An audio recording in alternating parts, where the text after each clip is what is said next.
Call to order the Delaware County Commissioners meeting of Monday, May the 6th, 2019, 9:02. Please stand for the pledge. Pledge allegiance to the flag of the United States of America and to the republic for which it stands, one nation, under God, indivisible, with liberty and justice for all. Okay. Mr. Craycraft, could you do the roll call, please? Mr. King. Here.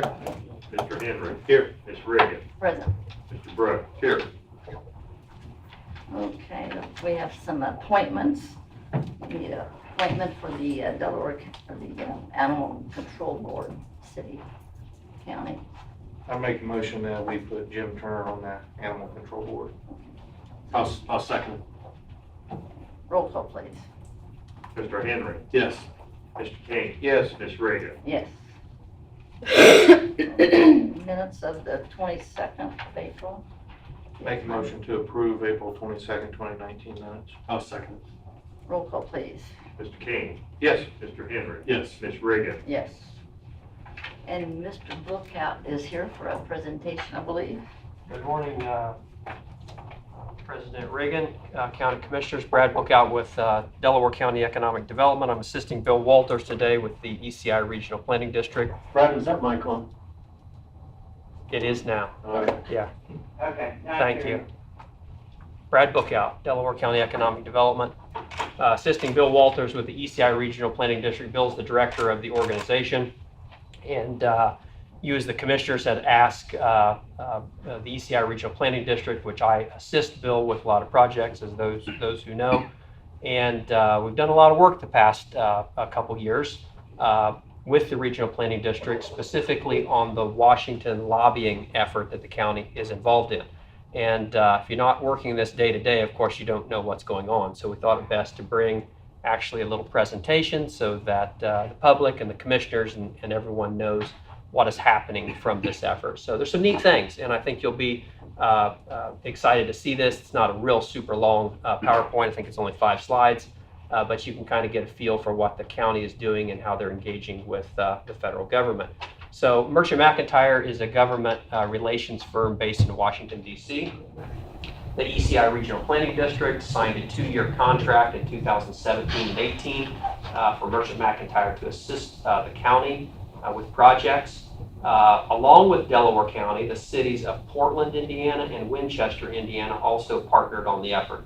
Having a Washington lobbyist is an expensive venture, as you can imagine, and so 2 other cities partnered to help bring that cost down for the county. One of the big projects that the county has worked on, both through the Regional Planning District, Delaware and Grant counties have identified the need for improvements to I-69. All of us drive I-69 every day and know what kind of shape the highway's in. We'd all like to see it continue, the lane widening to continue. We'd like to see more paving. Those dollars to do that come from the federal government. So on behalf of Delaware County, Merchant McIntyre and ECI have put together an effort where they've worked with the federal government to lobby for more dollars to improve I-69. Merchant McIntyre facilitated meetings with the Federal Department of Transportation, thank you, the Department of Transportation, and also the EDA. Merchant McIntyre completed an EDA grant application for $88,600 last year to fund an economic impact study. The purpose of this study is to determine how much money basically our economy is increased by due to I-69 here in Delaware County and also Grant County.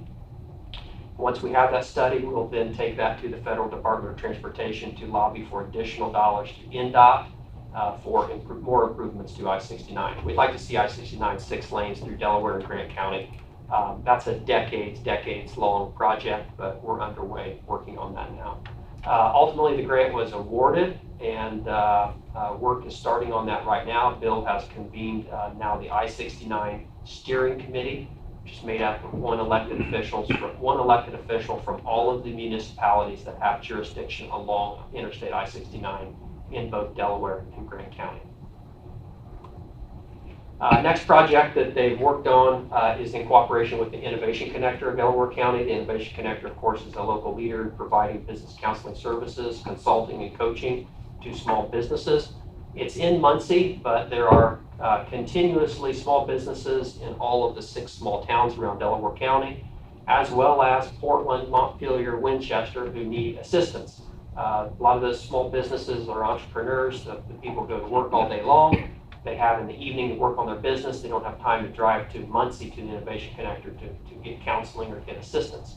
Merchant McIntyre secured a grant in the amount of $68,000 to fund a new business enterprise services and training. It's called the BEST program, which reaches out to those rural communities and rural cities and towns to help provide some small business and business startup services from the Innovation Connector. Ted Baker is the Executive Director of the Innovation Connector. He provides those services, and we want to thank him for his assistance with that.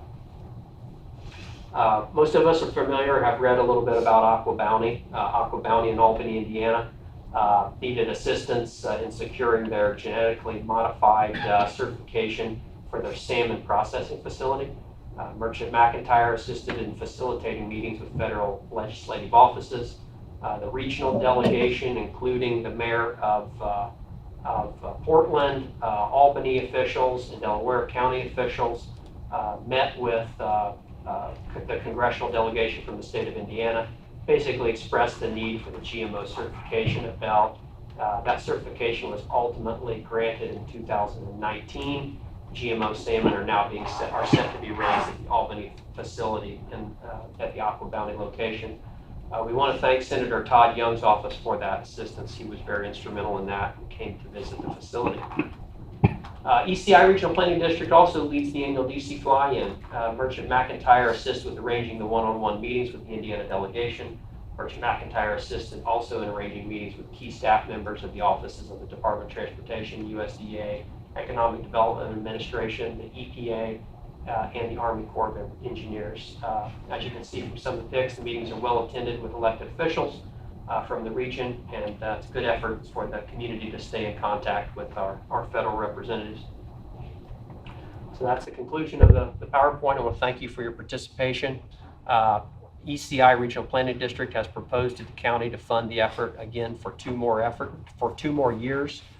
Delaware County's contribution towards that is $40,000 a year from the Economic Development Income Tax. And happy to answer any questions. And we'd appreciate being able to notify Merchant McIntyre of 2 more years to continue this work. Thank you, Brad, and it's always nice to know how our tax dollars are being spent. If there's any questions, just see Brad, and we are looking good around here, and we do appreciate the pay up from 69. It's being worked on. So there is also one other pledge from another organization to continue the efforts also outside of Delaware County. So we do have other funds secured to continue this program. Thank you. Very good, thank you. Okay. Do you want to continue this? I do. I do too. I know it brings in. Do we have the contract though? Brad, do you have the contract? I do not. ECI Regional Planning District has the contract from Merchant McIntyre. So what needs to happen is ECI Regional Planning District needs to put together a short contract with the county for the effort. So When you get that, can you forward it to John or Joe? absolutely. They'll rework it now with the other partner in, so yeah, I'll get it worked up and then send it over to Josh. That way we can look at it for May 20th. Right, we can do that. Definitely interested though. Thank you very much. Thank you.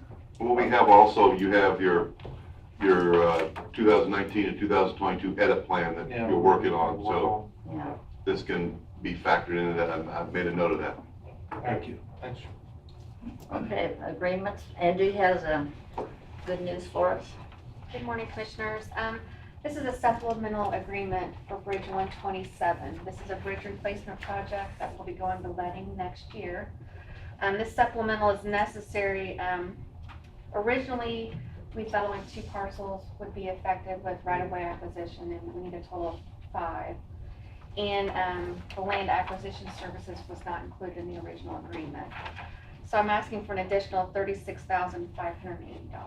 This will be needed to complete the design of the bridge replacement. At this time, I don't have appraisals yet, so I don't know those figures. But this will cover getting the appraisals done. And this is the bridge over on Nebo, south of the, or north of It's on the, 600 West, what's it called, west, near Lone Beach. of Long Beach. No, we gotta do it. I make a motion we approve the supplemental agreement number 1 for the bridge number 127 replacement. Second. Roll call, please. Roll call. Mr. Henry. Yes. Mr. King. Yes. Yes, Thank you. thank you. While we're talking about bridges, you want to tell us about the 700 South? Oh, it's open to traffic. We opened up Saturday, so there will not be a load restriction on this new bridge. This is on 700 South, just east of State Road 3. So a lot of farmers will be happy to see that. Absolutely. Thank you. Appreciate it. I hear they did a very nice job installing it. Okay, thank you.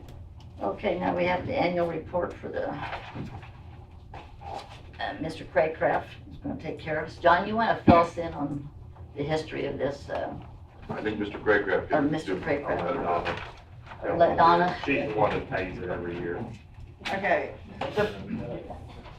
the long sheet that you need to sign today is just the annual report that I do every year showing the amount of interest received and the amount of payments that I pay out. This has always had a very big balance in the interest account, and it's dwindling very quickly now because I have to pay out $729 every year. The interest earned on this report that you're going to sign is $467, but that's 2 years worth of interest because last year the interest was deposited after the report. So I really only get like $200 and some a year.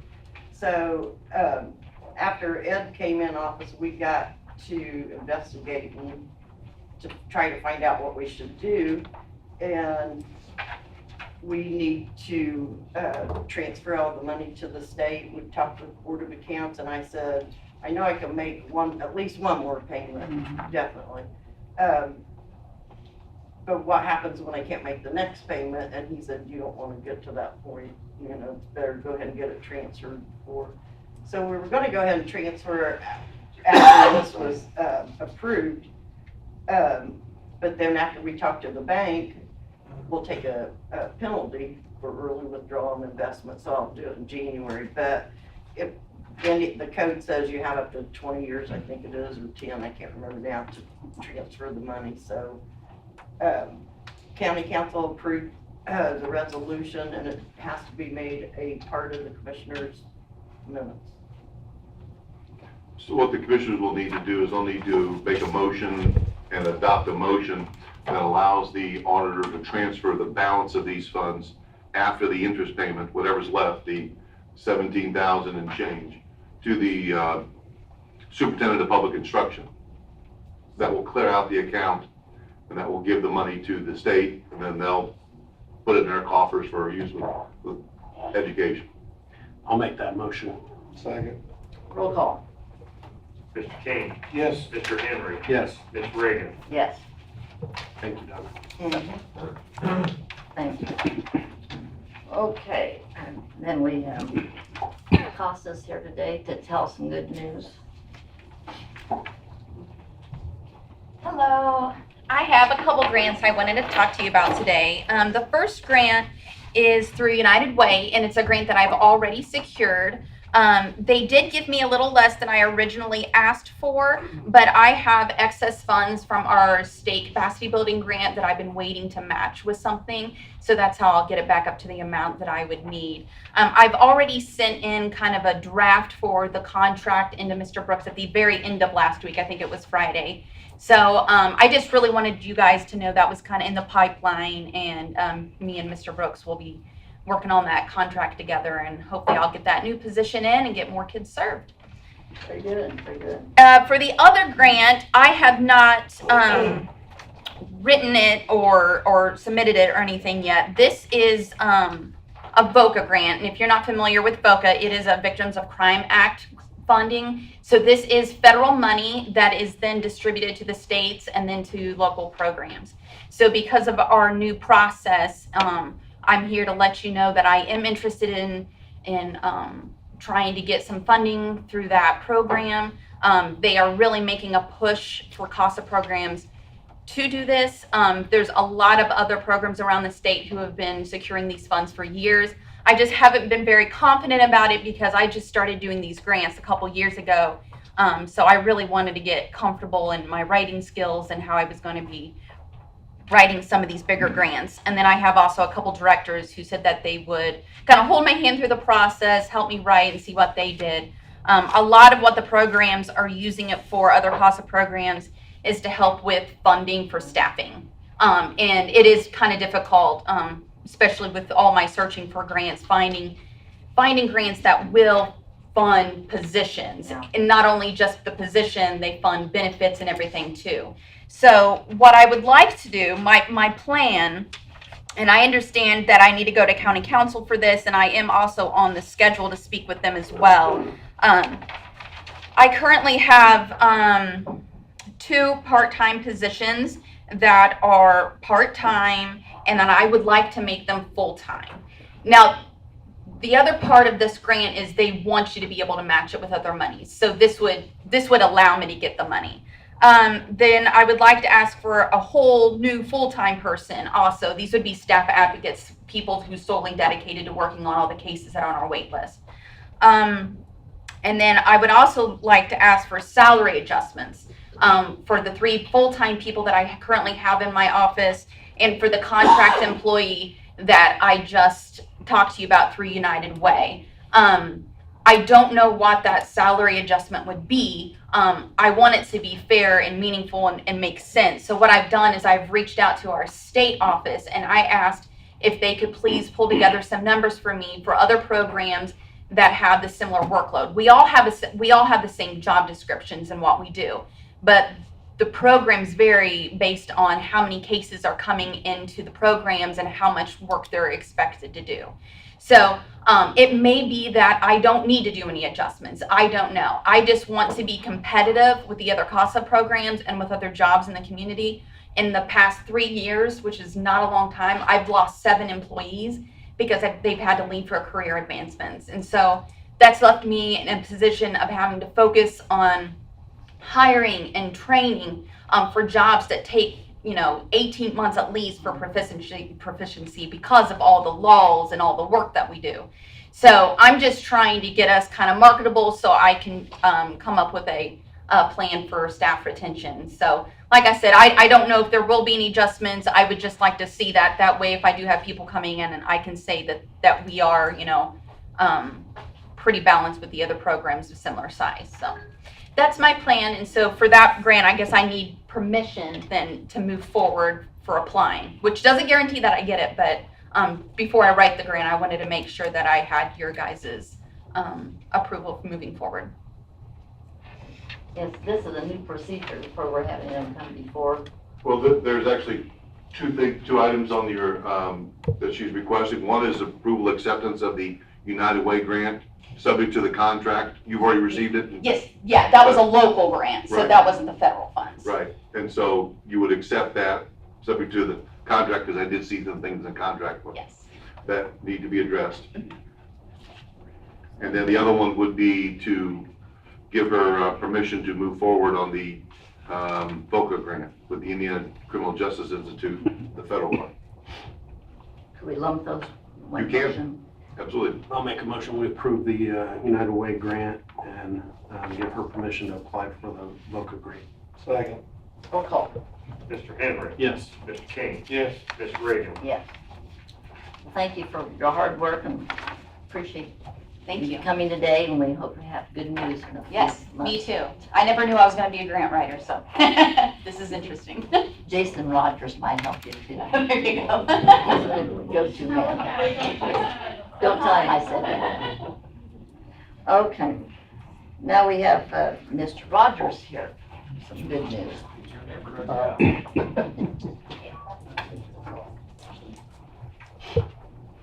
Commissioner, I didn't see that bus coming, but it's No. right underneath it. Jason Rogers, Director of Emergency Management. I have 3 grant requests for you before you today. One is the local grant from the Indiana American Water Company. It is for wellhead and freshwater protection. It is a grant that is to assist the hazmat team with stopping spills getting into the freshwater system. And I want to just give you an update and an example where this would come into play. If you've noticed on State Road 3 just north of 500 North, there's heavy equipment out there because of an underground fuel oil tank that has burst. They didn't know that it was there. When we got all the rain a couple of weekends ago, it started killing all the grass in the neighbor's yard and it's run into the farm fields. So we don't know. The tank is somewhere between 250 and 1,500 gallons. We don't know how much fuel was actually in the tank, and it is, the contracting company, cleanup company was awaiting on their permits from NDOT so they can dig the tank out from the highway. So there will be lane restrictions on Highway 3 from this. But this particular grant would have, the pieces of equipment that it was going to purchase would have helped stop the overflow going underneath the pipe in Highway 3 over to the farm fields. So what they have done, it started on Thursday and Friday, and then weather permitting over the weekend, is they started digging out the soil that has been affected, and then they will replace it in the farm field with new and fresh soil. The old soil will be hauled away as hazardous waste and gotten rid of. The other 2 grants are Indiana Department of Homeland Security grants. One is the Indiana Foundation. It's a $4,000 grant for public safety. The third grant is the SHSP, or State Homeland Security grant program. And that is a project that's yet to be determined. So we are working with some of our partners to see where we're going to be. That's a $50,000 grant. It's $50,000 if we work collaborative with other counties. So we've been meeting and talking about what we could use either individually as counties or together as a district project. So those are the 3 grant proposals that I'm asking for approval for. You've been doing a lot of homework also, haven't you? I make a motion, we approve the 3 requests for Jason's grants. Roll call, please. Mr. King, Yes. Mr. Henry, Yes. Ms. Reagan, Yes, Thank you. thank you very much, Mr. Carter. Okay, we have some bids. Mr. Bookout, I believe, has 2. Yes, Commissioner, I had shared those with John Brook. This is for a tree cutting trimming project along Hoyt Avenue in the south side, around the area of the Southside Church of the Nazarene.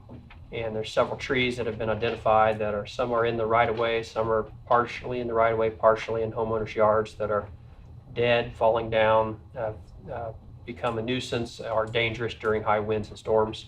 There's been problems with trees falling across the road, and county highway have to go out and push them off into the ditch. So I contacted 4 tree trimming companies to quote it. I received 2 bids, and your attorney, John Brook, has those to open. The first one is Hickson Waters Tree Service out of Red Key, Indiana. And their proposal is $26,800. Includes cleanup and removal of the wood. Next one is from Josh Newsom's Tree Surgery out of Delaware.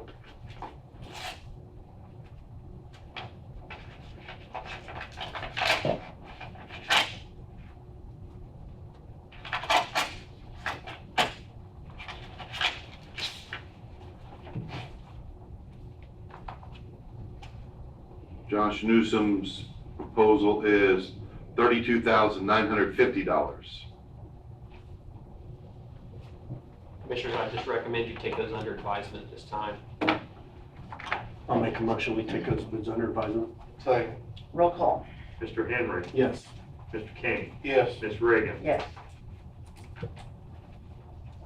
Thank you. Thank you, Brad. Thank you, John. Okay, now, we have some other good news about the, I hope it's good news. We've been trying since 2015 to secure a permanent access easement along the side of the Bravini building back to the rail spur because we have interest from two companies locally who would like to ship via the rail spur.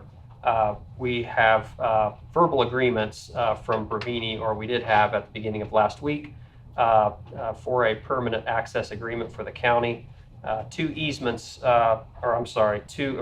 had been sought for the value of that. The average of the two was approximately $46,400. That is would be the county's cost. Sufficient funds exist in the Bravini TIF district to cover the expense. The agreement and permanent access easement documents for you to approve have been provided to Mr. Brook for his review. And I would ask for your approval on these, with the caveat that I was contacted Friday afternoon that Bravini had some issues with a little bit of the language. I don't know specifically what yet, but I told them, or I instructed that the county was proceeding with approving these agreements today. That we had a verbal agreement and the documents were completed, and that they were on your agenda for approval. So I would ask for your formal approval of these two documents. Yes, Commissioners, this started out as a condemnation to try and get access. It's been revised a couple times. The price for the easement is $46,400, which is about $760,000 less than what Bravini paid to the county when they recaptured some of the incentive money that wasn't used or wasn't meet their obligation. So, And I know we've got several companies that's interested in using Right. this rail spur. And we need to use it. need to We get do. it moving. I'll make a motion to approve the agreement. The agreement and the easement? Yep. I'll second it. Roll call. Mr. King, Yes. Mr. Henry, Yes. Ms. Reagan, Yes. I'll keep you posted on Bravini's response and to get their signature. Thank you. Thank you. Thanks. Okay. And ordinance for first reading of ordinance 2019-12.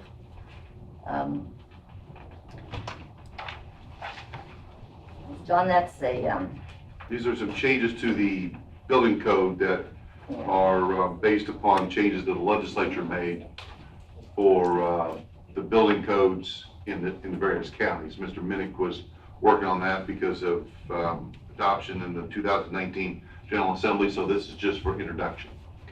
I'll make a motion to introduce ordinance number 2019-012. I'll second it. roll call. Mr. Henry, Yes. Mr. King, Yes. Ms. Reagan. Yes. Okay. Resolution for approval, resolution 2019-016.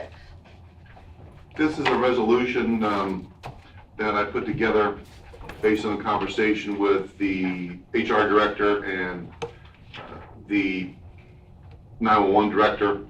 It seems that there are people that believe that the smoking ban in the personnel policy doesn't include vaping, so we want to make this very clear that it includes vaping and use of tobacco products, even smokeless tobacco.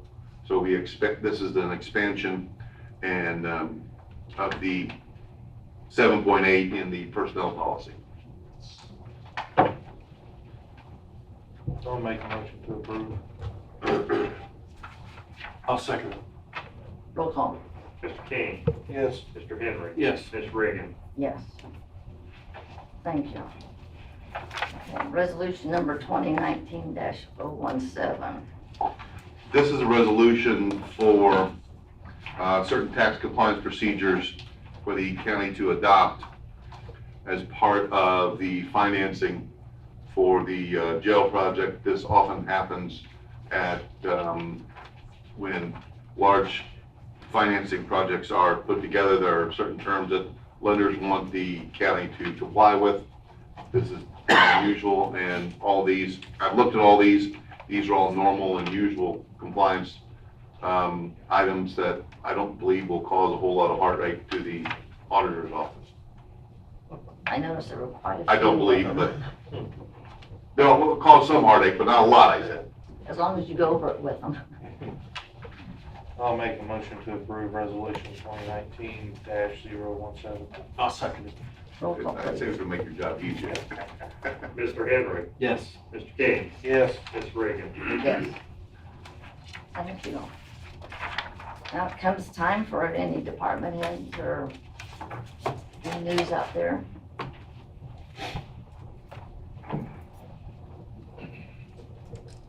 Good morning. Good morning. I'm Jesse, Delaware County Highway Department. Last commissioners meeting, we had 2 bids for paving, and we took them under advisement. And we have a price for $341,164 from BMW. And then we have a road tag for $330,843. After going through the bids, we have elected to go with the road tech. What's that price again? It was $330,543. I'll make a motion, we approve the purchase of the road tech paper, that amount. Second. Roll call. Mr. Henry, Yes. Mr. King, Yes. Ms. Reagan. Yes.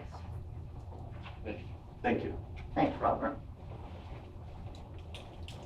Anybody else? Okay. Payment of claims, $1,544,663.75. Make a motion to accept payment of claims. I'll second it. Roll call. Mr. King, Yes. Mr. Henry, Yes. Ms. Reagan. Yes. Now, time for the public, if they have any comments or remarks they'd like to give or ask. Hearing none. Make a motion to, Pastor, do you want to make comments to the, Yeah, it's, okay, thank you. Yeah, we just wanted to come back and to present what our position was as far as trying to get some of the housing so we can do the transitional programs that we desire to do. And Mr. Cate is here, he's going to share some things with you as well. Okay.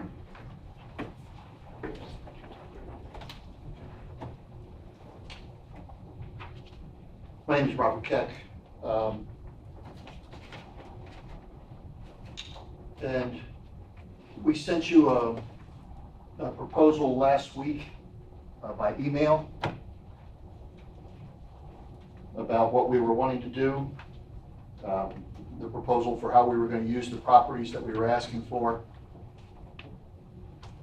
Did you all receive that? I didn't. I didn't either. I really don't remember. Okay, Do you have those with you? I have a copy, I can make copies of it. Can we take a look at it, please? Yeah, since you've driven up. Can you have Veronica make copies of it?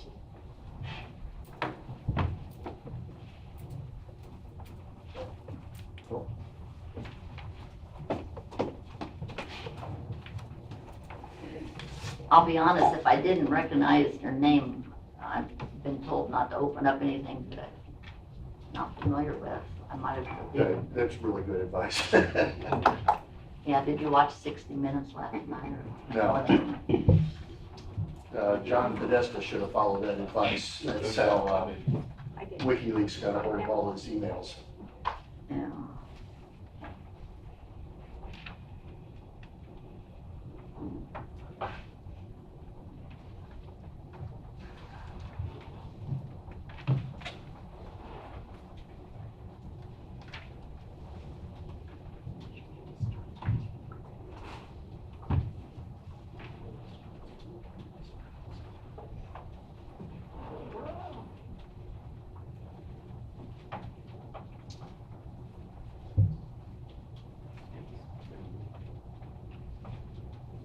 I need my copy of it to talk about it, because I don't know all the addresses and stuff. The proposal is not much different. You know how many lots were involved? I believe there's 4 lots and 2 homes. And it was a little difficult to get around some of the lots because like one of the homes wraps around the lot, which I thought was odd.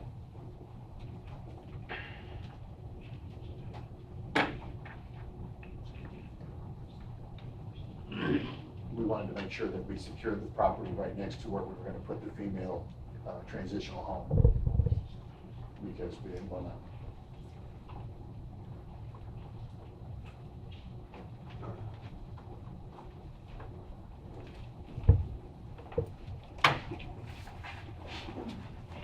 Thank you so much.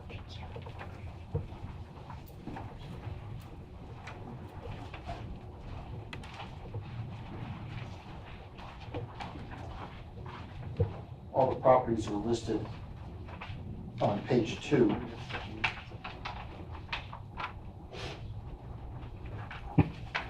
All the properties are non-productive.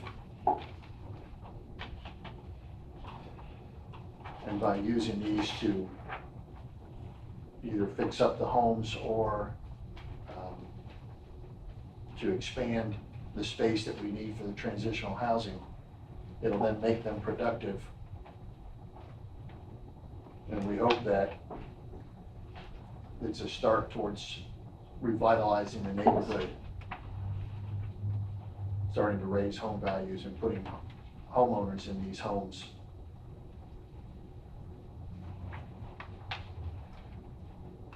Do we know if these properties are in the current deed sale or the tax sale? They were in the current tax sale, but I don't know if anything. Charlie's not up here. I don't know that they sold on the sale on the 23rd. Okay, I note that property number 179 East 2nd, that's to be donated by Deliverance Temple to MAPA. Okay, so that's not one that the commissioners have, that's Deliverance Temple. Okay, so we're talking about properties 2 through 6 then, correct? Yes. Okay.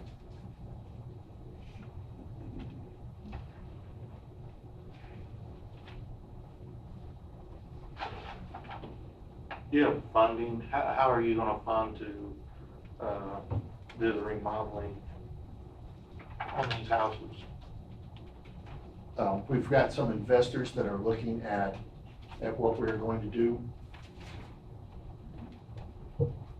They're out of Anderson.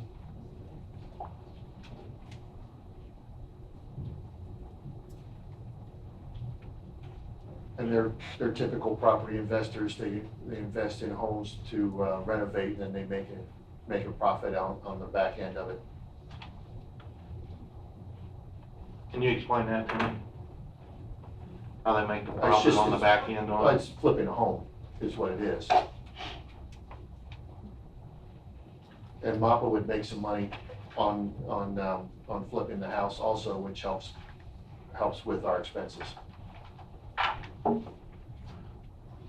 I'm really not interested in doing that. I originally thought this was for transitional housing for people that had issues in the past. It is. It's part of the whole program. But you're This is the funding part of it. But, so you're gonna try to make money off flipping these houses for your organization? Yes, sir. Yeah, these 2 houses are derelict buildings. If they're not renovated, they need to be knocked down, which is an expense to the city. Which the state's gave them $4.2 million to do.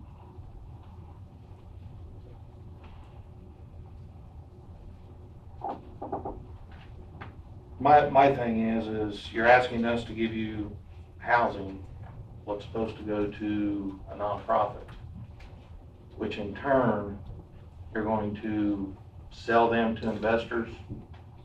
Then the investors will remodel the homes.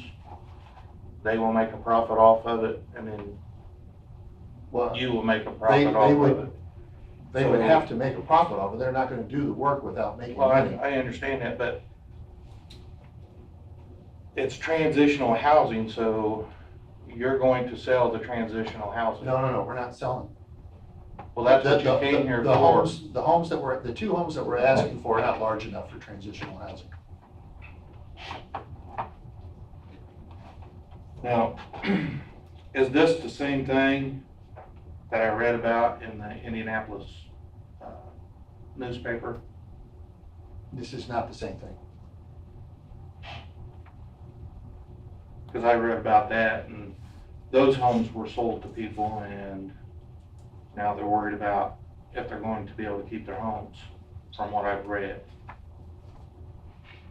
Because I don't want the same thing happening here in my community, where people go in like they're gonna buy a home, and then all of a sudden it goes bankrupt, and these people are stuck not knowing if they have their homes or not. Can you elaborate a little bit on that? The business that I owned in Indianapolis called Sharp Properties, we bought the homes on contract, we sold the homes on contract, which is legal. Yeah. And when the Indianapolis Star wrote the story that they wrote, which was not a truthful story. Yeah.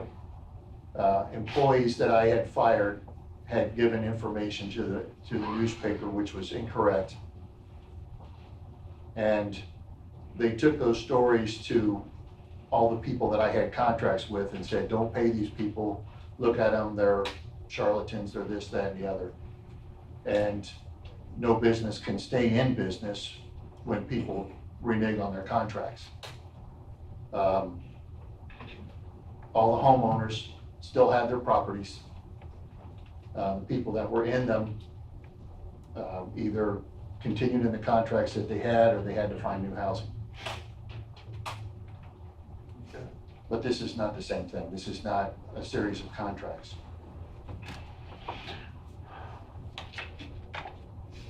Is there anybody from Deliverance Temple? Because Besides myself. I've had some calls from them, and at one time they just weren't interested. Well, there's nobody here but me. And what that was about, we were trying to they wanted to make sure, because I'm actually the overseer of the ministry. My son's actually a pastor. But what they were concerned about was that the separation of the mop-up from Deliverance Temple, which we met with Bob and also Brian, and met and explained exactly what we're talking about. So they wouldn't have any liability at all. That was what they were concerned about, if they would have some liability with anything as far as the church was concerned. So we assured them that was not the case, and that actually what the issue was that we were trying to make sure, first to get the transitional housing, and then cause people in the transitional housing to have some training so they can start doing some things to help with the rehab of other projects. So also that they could come out of the transitional housing with some education, with some skills, so that they can continue, to be able to contribute to the community, not only with their sobriety, but also with their hands and their efforts, and then also having property themselves. And what we were trying to do, knowing that these places were not producing anything, that we'd have an opportunity to do that. And we have talked to actually a bank here, and they were telling us some things they would help us to do as far as getting loans to people who were marginal because of the things that the banks are supposed to do in a community. They have certain set-aside funds to do that to help. So that was the issue, and then so we got that straight talk to the board to make sure they understood that MOPA is totally separate. Everything's going to be done. Insurance and all that's going to be done through MOPA and not Deliverance Temple. The people in the transitional housing, you said that they're going to help to rebuild these houses, correct? Yeah, the guys and girls or whoever that's going to be a part of the transitional housing will do so. Will they get paid Will they get paid? for the work? Yeah, they'll get paid. They'll get finances to for doing what they're doing, and not only that, also get trained.